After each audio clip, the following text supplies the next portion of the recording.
Hi viewers, welcome to our channel. ప్రస్తుతం మనతో పాటు senior journalist Damoh Bala sir వారితో మాట్లాడదాం. నమస్కారం సార్. నమస్తే సార్, ఆంధ్రప్రదేశ్లో అధికారం మార్పు తర్వాత వైసీపీ కార్యకర్తల పైన చాలా పెద్ద ఎత్తున దాడులు జరుగుతున్నాయని చెప్పేసి వాళ్ళు చెప్పడం మనం చూసాము. అయితే ఈ దాడుల పైన వైసీపీ వాళ్ళు ఇప్పటివరకు స్పందిస్తూ వస్తారు, గవర్నర్ వీళ్ళందరికీ కంప్లైంట్ చేస్తారు. కాకపోతే టీడీపీ వాళ్ళు స్పందించలేదన్నారు. ఇప్పుడు చంద్రబాబు నాయుడు గారు వచ్చి ఈ దాడుల గురించి మాట్లాడారంట కదా, మరి ఏం మాట్లాడారు? ఆపే ప్రయత్నం ఏమైనా చేస్తున్నారా సార్? చంద్రబాబు నాయుడు కొద్దిగా విచిత్రంగా మాట్లాడాడు. అదేంటంటే వైసీపీ వాళ్ళు కవ్వింపు చర్యలు చేస్తున్నారు, దానికి మీరు రెస్పాండ్ అవ్వకండి, దాడులు ప్రతి దాడులు చేయకండి అని చెప్పాడు. నిజానికి వైసీపీ వాళ్ళు కవ్వింపులు అనేవి మనకు పెద్ద ఎత్తున కనబడట్లేదు. ఎందుకంటే వాళ్ళు ఆల్రెడీ చచ్చిన పాము, అది చచ్చిన పాము ఏం కవ్వింపు చేస్తుంది? వాళ్ళకే అర్థం కాకుండా మనం ఎందుకు ఓడిపోయానో ఒక్కొక్కడు కన్నీళ్ళు పెట్టుకొని వీడియోలు తీసుకుంటున్నారు, లేదంటే ఇళ్లల్లో కూర్చోన్నారు. వాళ్ళకి అది డిప్రెషన్లో ఉంటే వాళ్ళు వెళ్ళి కోపంతో ఎవరినైనా కిలికే పరిస్థితి ఉందా అసలు? ఫర్ ఎగ్జాంపుల్, నిన్న వంశీ మీద వాళ్ళ ఇంటి మీదకి వెళ్ళారు. వంశీ ఏమన్నా వీళ్ళ ఇంటి మీదకి వచ్చి కవ్వింపు చర్య చేశాడా? వీళ్ళే కదా వెళ్ళారు. అట్లాగే 2 రోజుల నుంచి గుడివాడలో శిలాపలకాలు ఎక్కడెక్కడ ఈయన పేరు ఉందో, నాని పేరు, వాటిని అంతా పోయి పగలగొడుతున్నారు. ఎవరు కవ్వింపు చేశారు వాళ్ళని? అట్లాగే నిన్న వాళ్ళ ఇంటి మీదకి కూడా వెళ్ళారు, నాని మీద ఇంటికి. వాళ్ళని ఎవరు కవ్వింపు చేశారు? అట్లాగే మన దాని ఏమంటారు, ఎస్కే యూనివర్సిటీలో వైస్ ఛాన్సలర్ గదిలోకి వెళ్ళి వైస్ ఛాన్సలర్ని రిజైన్ చేయమని బండబూతులు తిట్టి, ఇప్పుడే నువ్వు రిజైన్ చేసి మా వాళ్ళు వస్తారు అంటే, నీ కులం వాడొద్దు మా కులం వాళ్ళు వస్తారని తెలుగు యువత అక్కడికి వెళ్ళి చేసి, తర్వాత రాజశేఖర రెడ్డి విగ్రహాన్ని ఇప్పుడికిప్పుడే పగలగొట్టేయనని గొడవ చేస్తారు. వాళ్ళని ఎవరు కవ్వించారు? వాళ్ళే వెళ్ళారు కదా. ఇట్లా రాష్ట్ర వ్యాప్తంగా అనేక మంది మీద దాడులు చేస్తుండే తెలుగుదేశం వాళ్ళు క్లియర్గా. దాన్ని ఈయన ఖండించి తెలుగుదేశం వాళ్ళు చేయొద్దని పిలిపివ్వాల్సిన పోయి దాన్ని ట్విస్ట్ చేసి, ఇంకా గవర్నమెంట్ ఏర్పడకముందే ఇంత దాడులు జరుగుతుంటే మనం దాడులు చేయకండి అనేది ఈయన చెప్పాల్సిన బాధ్యత ఉంది చంద్రబాబు మీద. అది వదిలేసి వైసీపీ కవ్వింపు చర్యలు చేస్తుందని ఉల్టా వాళ్ళ మీద వేస్తున్న ఇది క్లియర్గా కనబడుతుంది. అది కరెక్ట్ కాదు. అంటే ఆయన ఖండించడం, దాని ఏమంటారు, దాడులు చేయొద్దని పిలిపివ్వడం వరకు మంచిదే. అది ఖచ్చితంగా ఆయన ఆ పని చేయాలి. అది ఇంకా ముందు చేసి ఉండాలి. అట్లీస్ట్ నిన్న చేశాడు, దాడులు చేయకండి అని. మళ్ళీ వైసీపీ కవ్వింపులు అంటే ఈయనే హింట్ ఇస్తున్నాడు. ఎవరైనా దాడి చేస్తే వాళ్ళు ఏం చెప్తారు? వాళ్ళు కవ్వింపు చేశారు, మేము దాడి చేసామని చెప్తారు. ఓకే. సో ఈయనే ఒక పక్క చేయొద్దని చెప్తూనే ఇంకొక పక్క కవిస్తే చేయండి అన్నట్టుగా ఉంది ఇక్కడ. కవిస్తే వెళ్ళి మీరే కదా, మీ పోలీసులే కదా, ఎవరైనా కవిస్తే పోయి పోలీస్ కంప్లైంట్ ఇవ్వండి. వాళ్ళ మీద ఎందుకు దాడులు చేస్తున్నారు? ఇది క్లియర్గా రాంగ్ డైరెక్షన్లో వెళ్తుంది. అంటే ఇంకా వీళ్ళు మొత్తం, నేను నిన్నంతా ఇవే వీడియోలు చేశాను, రివెంజ్ డ్రామా నడుస్తుంది ఇప్పుడు.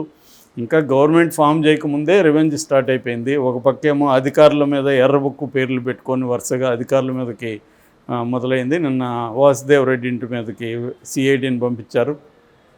ఇప్పటి వరకు వైసీపీ అరాచక పాలన, వైసీపీ వేధిస్తున్నారు అని చెప్పిన వాళ్ళు ఇంకా గవర్నమెంట్లోకి రాకముందే మీరు కూడా అదే పని చేస్తే, ఇంకా వైసీపీ కంటే మీరే ఎక్కువ చేస్తుంటే మిమ్మల్ని ఎందుకు ఎన్నుకున్నట్టు?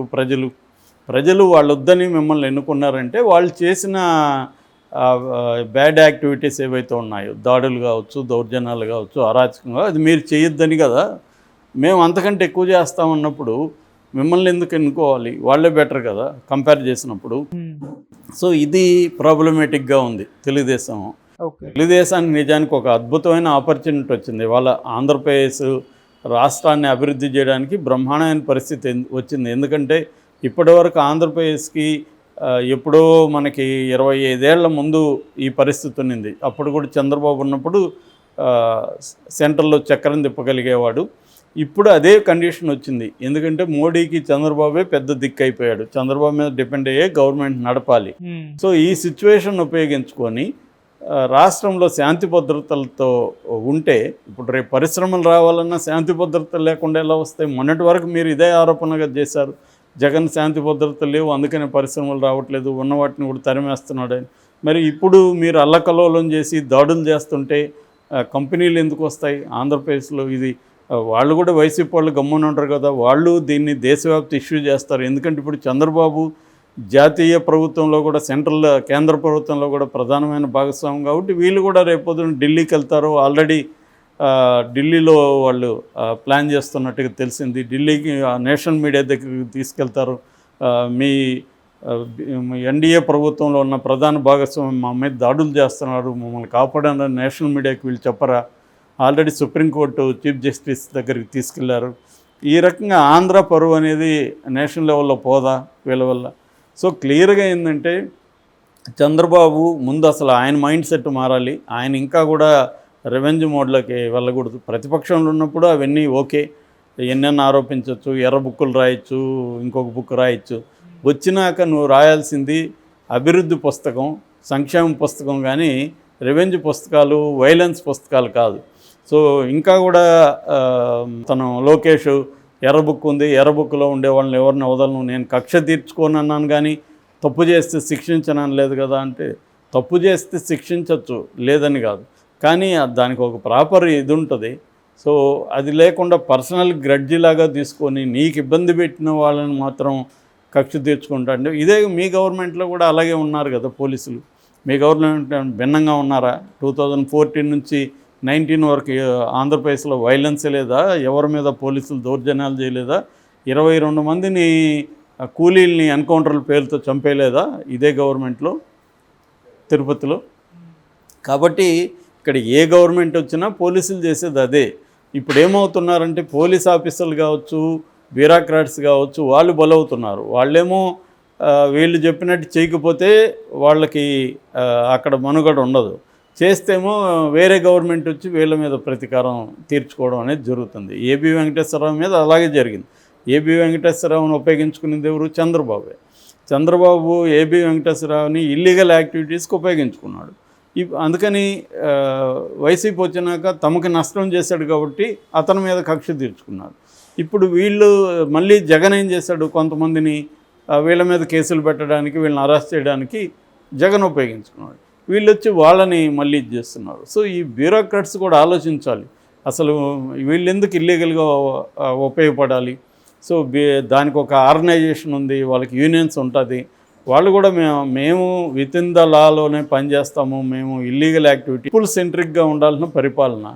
అది వదిలేసి వీళ్ళు రివెంజ్ సెంట్రిక్గా స్టార్ట్ అయింది. ఆల్రెడీ తెలుగుదేశం పరిపాలన అనేది రివెంజ్ అనేది ప్రధాన సెంటర్కి వచ్చేసింది తప్ప, ఇప్పుడు వీళ్ళు బోల్డ్ అన్ని హామీలు ఇచ్చారు ప్రజలకి, వాటిని ఎలా నెరవేర్చబోతున్నారు? ఆల్రెడీ అప్పులు ఉన్నాయి, దీన్ని ఎలా సంస్కరించబోతున్నారు? ఆల్రెడీ అనేక పరిశ్రమలు తీసుకురావాలి, కేంద్రం నుంచి అనేక ఫండ్స్ తీసుకురావాలి. వీటి మీద ఫోకస్ చేయడానికే వాళ్ళకి టైం సరిపోదు. అటువంటిది అవన్నీ పక్కన పెట్టి ఫుల్ టైం లోకేష్ అయితే రివెంజ్లోనే ఉన్నట్టుగా కనిపిస్తున్నాడు. అతను ఇప్పటివరకు అభివృద్ధి గురించి ఇంకోది గురించి మాట్లాడట్లేదు, ఎంతసేపు ఎర్రబుక్ అంటున్నాడు. చంద్రబాబు కూడా అటుపక్క ఆ పనులంతా బిజీగా ఉంటూ కూడా మళ్ళీ వైసీపీ వాళ్ళు కవింపు చర్యలు రెచ్చగొడుతున్నారు అన్నారు. ఎక్కడ రెచ్చగొడితే మీ గవర్నమెంటే ఆల్రెడీ ఫంక్షన్లోకి వెళ్ళిపోయింది కదా, మరి వాళ్ళ మీద కేసులు పెట్టండి, వాళ్ళని లోపలేయండి ఎవరన్నా కక్ష పెడితే. అంతేగాని మీ వాళ్ళు దాడులు చేస్తే దానెందుకు ఇండైరెక్ట్గా ప్రోత్సహిస్తున్నారు? ఇది చాలా ప్రాబ్లమేటిక్ ఇప్పుడు ఆంధ్రప్రదేశ్లో. ఇది నిన్న కూడా చెప్పాను.